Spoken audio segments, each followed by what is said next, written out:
Gemma here. So I mentioned that I wanted to talk about a burning subject, and that burning subject is the rapture. But I don't want to talk about the rapture in and of itself in terms of trying to explain what the rapture is. Many people have already done a very significant work in that respect. Perhaps I'll put a link to some of the work that was done by Chuck Bisler. I'll also put a link to the work that was done by a friend. I call her Cece. um, it goes from the very complex, almost academic, biblical point of view to the rather straightforward, simple instruction from the Lord in terms of being ready for the snatching away of the church. But there's something I want to address, and I suspect I'm going to have to address this or rather not many, but a few videos. And the reason I say that is because there's so much to say on this subject, because unfortunately it has been made to become controversial. And the reason why it's controversial is because people, this is my view, okay? People have not done their homework in the Bible. And when I say people have not done their homework in the Bible, I think people have not done their homework in the Bible in terms of what the rapture is. I think they've not done their homework in the Bible in terms of why the rapture exists and why God talked about it. They've not done their homework in the Bible in terms of discovering why the rapture is actually in the Bible, even if the word rapture is not in the English Bible. They've not done their homework in terms of discovering that, there's many things about the rapture that is common hearsay, but it's actually not true. For example, there's this idea that the rapture is a 200-year-old doctrine. Well, here's the thing. Except you're saying that the book of First Thessalonians was written 200 years ago, or maybe we could stretch it to 300 years, then you cannot really say that the rapture is a 200-year-old doctrine. You can't say that 1 Corinthians chapter 15 was written 200 years ago. You can't say John chapter 14 was written 200 years ago. You can't say the book of Revelation was written 200 years ago. You can't say 2 Corinthians chapter 12 was written 200 years ago. You can't say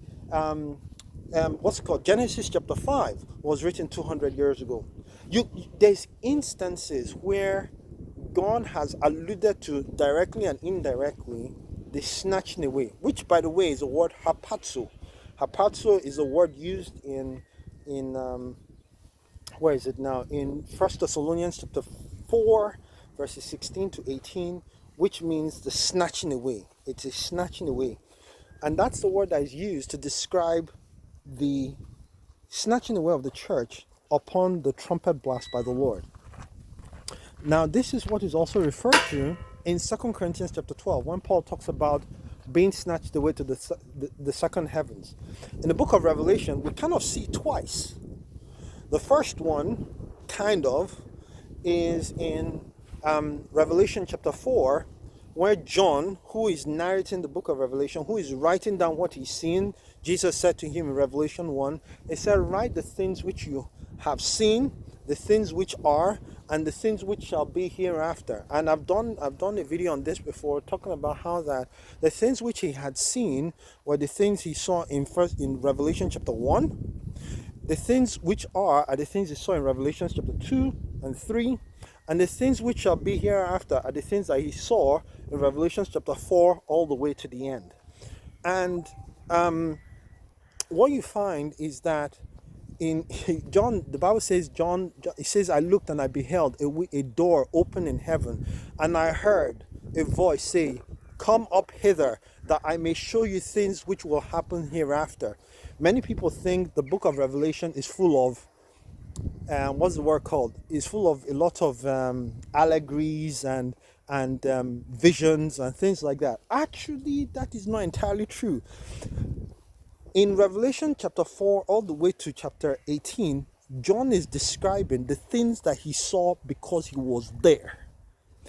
When God called John to heaven in Revelation chapter 45, many people think he was on the Isle of Patmos all through that time. He was not entirely. When in Revelation 4, John was called up to heaven, John was taken forward in time and space.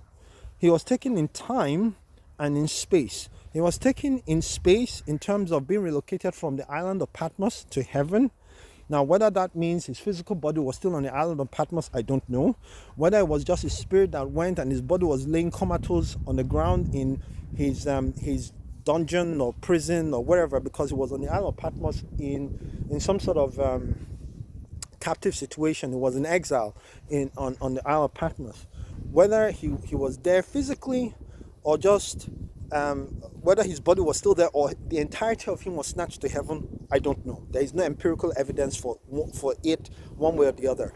However, we do know that God takes him to heaven, but he not only takes him to heaven, he takes him to the time that is our future currently. The time that John is taken to is a time yet future. It's a time when he sees the Lamb being given the scroll, that is sealed with 7 seals. It's a time in the future where John is given, he sees things that are happening yet future. He sees the 7 seals being opened. He sees the 7 trumpets being blown, and he sees the 7 bowls of wrath being poured out. And the words come up hither, and those words are used again in Revelation chapter 11 with regard to the 2 witnesses, who I believe, by the way, are Elijah and Moses. Okay, I believe that, but I'm not going to go into that today. I've already done a treatise on Revelation chapter 11, so go take a look. The point I'm trying to make is that there is a litany of evidence in the Bible for the rapture. I'm going to give you some more, but let me stop this video for now. But there is more. God bless you.